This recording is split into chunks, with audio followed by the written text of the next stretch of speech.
people when they discover that I only eat meat, egg, fish, or whatever, Yeah. the first thing they say is like, aren't you worried about your cholesterol? Right. Cholesterol is vital for life. Without sufficient cholesterol, you will die. The level of cholesterol in your body is almost entirely under the control of your genes. Mm-hmm. Your diet has very little impact on it, actually, long term whatsoever. There is no such thing as good and bad cholesterol because there is actually only one form of cholesterol in the human body. You can look this up in any biochemistry textbook you like. They're talking about the lipoprotein carriers of cholesterol, which aren't even cholesterol. They're carriers of it. And there aren't good and bad ones of those either. They all exist because they're encoded for by a length of DNA. They have different functions in the body. They have different functions. They all have their role to play. They're all good. Ain't no such thing as a bad lipoprotein.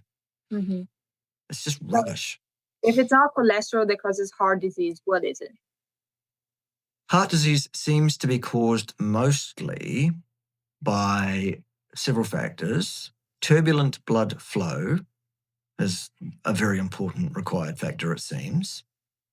And the damage to endothelial cell beds, either by mechanical forces, i.e. turbulence, and or glycation, sugar damage, and or by oxidative damage. Those are the factors involved in the development of heart disease. What is glycation? Glycation is the addition of sugar molecules binding themselves chemically to other structures in the body where they shouldn't be sugars, thus conformationally changing the shape of those molecules and breaking down their ability to function correctly, sometimes leading to a reaction to those new changed molecules by the immune system saying, that's not my native protein. I never generated it with that sugar appended. That one's got a sugar on, that's not me, I'm going to attack it. Yeah, the second thing they're worried about is gout and cancer from eating proteins. Okay. Well, the most likely thing that's going to cause gout actually is a diet which is rich in fructose, not meat. And there is no evidence anywhere on this planet that can suggest to you that your likelihood of cancer is at all changed one way or the other by your diet. A lot of people say, red meat causes cancer. Well, show me some evidence for that. It does not exist. Yeah, they always refer to a bunch of studies, but we all know that the studies are not. So we're talking about epidemiology? Well, that's not science. Science is experimental, controlled, observed, and science actually reports observations that are made. Epidemiology reports made-up outcomes that were not even observed, and nothing is controlled, and it's just anti-scientific claptrappery and nonsense. Also, the results of epidemiological studies in terms of differentials between one group and another, well, number one, that's the difference between one group and another. And there are other degrees of freedom at play, so it's nonsense. And secondly, those results are so close to zero over a 100-year lifespan as to make no odds to anybody. Plus, me, personally, I was not a member of any one of those studies. Neither were you, as far as I'm aware. You weren't, were you? So it doesn't apply to you. So those studies can't talk to you about your risk of anything because they're not you. So what should we base nutritional science on, if not studies? My opinion on that is that we should go to the hard sciences, and nutritional science is not a hard science. It's a theology. It's a bought and paid for theology, and it's claptrap. So what we need to go to is the anthropological data, the hard sciences in anthropology that tell us what human beings absolutely did eat throughout our evolutionary process. Well, that's the nitrogen 13, 14, the isotope testing. The stable isotope testing that tells us human beings absolutely have been at the highest trophic level, i.e. we got the vast majority of our nutrition from animal sources and almost none to speak of from plant sources.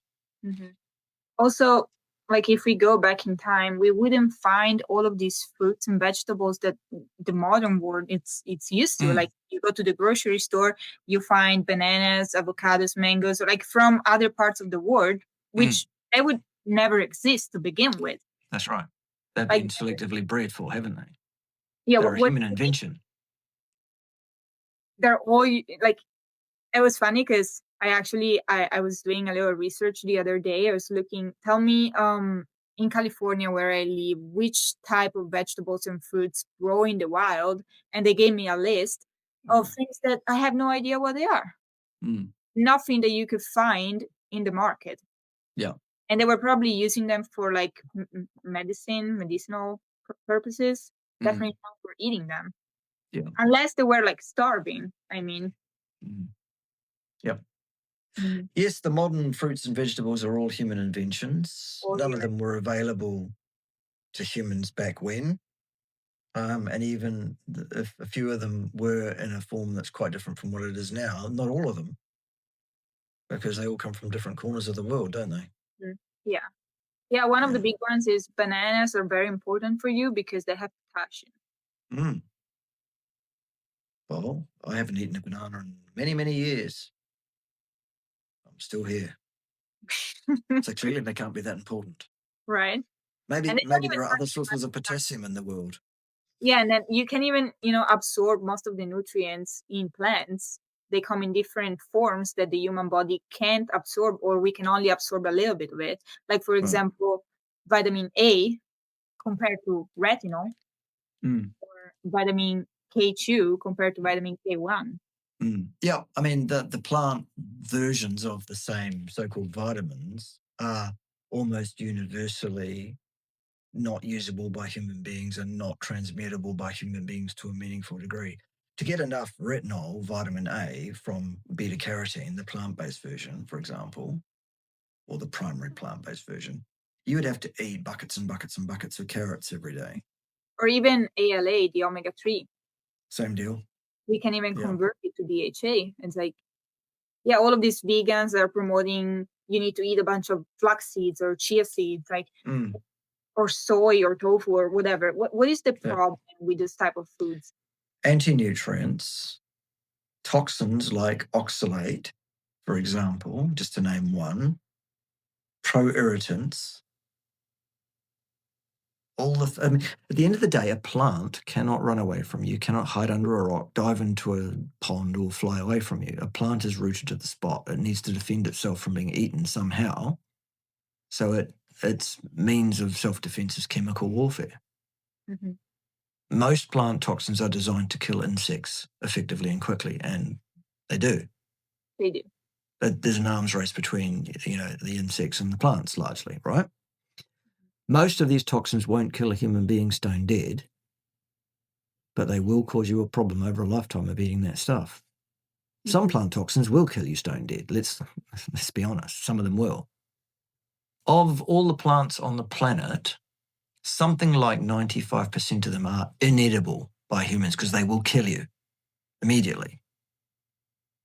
And something like 95% plus of the animals existent on this planet can be eaten by humans. That should tell you something.